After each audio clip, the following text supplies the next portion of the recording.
नमस्कार मित्रों, स्वागत है आप सभी का। आज पुनः एक बार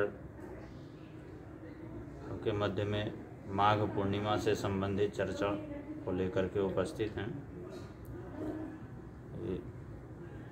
वैसे साल भर में 12 पूर्णिमा होती हैं, जिसमें कई ऐसी पूर्णिमा हैं जो बहुत ही श्रेष्ठ मानी गई हैं और उनका जो महत्व है बहुत ही ज़्यादा है, शास्त्रों में भी पुराणों में भी। जैसे आश्विन मास की पूर्णिमा शरद पूर्णिमा बहुत ही उत्तम मानी गई है।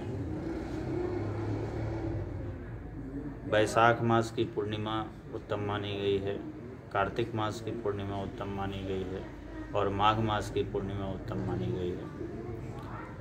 तो ये कुछ पूर्णिमा ऐसी हैं जिनका विशेष महत्व होता है, अपना विशेष स्थान है। उसी तरह माघ मास की जो पूर्णिमा है उसका बड़ा विशेष महत्व है। और महत्व क्या है कि इस दिन गंगा स्नान करने से बहुत ही ज़्यादा पुण्य की प्राप्ति होती है, अक्षय पुण्य की प्राप्ति होती है। यहाँ तक कि ऐसा लिखा हुआ है कि इस दिन अगर कोई व्यक्ति गंगा में स्नान करता है तो उसे मोक्ष की प्राप्ति होगी। माघ मास की पूर्णिमा जो है अपने आप में बहुत ही विशेष है, क्योंकि इस पूर्णिमा में देवता लोग भी गंगा स्नान करने के लिए पृथ्वी पर आते हैं। वो भी गंगा स्नान की कामना करते हैं और गंगा स्नान करके पुण्य अर्जित करते हैं। तो सबसे विशेष बात यही है कि इस दिन गंगा स्नान अवश्य करना चाहिए। इसके अलावा दूसरी बात यह है कि पूर्णिमा तिथि जो है वो चंद्रमा को समर्पित है, चंद्रमा की तिथि है। तो अगर किसी भी व्यक्ति को कुंडली में चंद्रमा से संबंधित कोई परेशानी हो, या मन शांत रहता हो, या मानसिक परेशानी हो, तो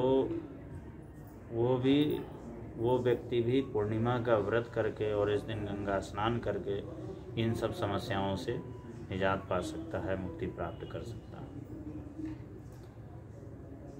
पूर्णिमा का व्रत किया जाए और व्रत करके सायंकाल के समय जब चंद्रमा का उदय हो जाए तो जिस तरह सूर्य को जल दिया जाता है उसी तरह से चंद्रमा को अर्घ्य दिया जाए, अर्घ्य देना चाहिए।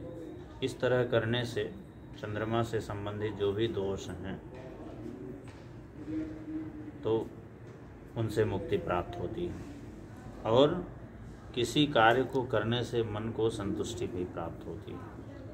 यदि कुंडली में चंद्रमा बलवान होता है तो व्यक्ति जो भी कार्य करता है उससे वो संतुष्ट होता है, और अगर चंद्रमा पीड़ित है, चंद्रमा नीच का है, तो उसे परेशानी होती है। कोई भी कार्य करेगा लेकिन असंतुष्टि उसका पीछा नहीं छोड़ती कभी। तो इसलिए पूर्णिमा एक ऐसा साधन है कि जिसकी भी कुंडली में चंद्रमा से संबंधित कोई कष्ट हो, चंद्रमा से संबंधित, तो पूर्णिमा का व्रत कर सकता है। इस बार माघ मास की पूर्णिमा जो है वो 27 तारीख को है। इसी दिन इसका स्नान और दान होगा। व्रत की जो पूर्णिमा है वो 26 फरवरी को है। 26 तारीख को इसका व्रत किया जाएगा और स्नान दान जो है 27 तारीख को किया जाएगा। स्नान करते समय भगवान विष्णु के मंत्रों का जाप करना चाहिए। अष्टाक्षर मंत्र हो, द्वादशाक्षर मंत्र हो, ओम नमो भगवते वासुदेवाय, ओम नमो नारायणाय, किसी भी मंत्र का जप करना चाहिए। और ऐसा करने से विष्णु भगवान की भी कृपा प्राप्त होती है और साथ में माँ लक्ष्मी की भी कृपा प्राप्त होती है। अगर आर्थिक परेशानी है तो भी पूर्णिमा का व्रत करके और विष्णु भगवान और लक्ष्मी जी की आराधना करनी चाहिए। ऐसा करने से आर्थिक संपन्नता आती है। बहुत बहुत धन्यवाद।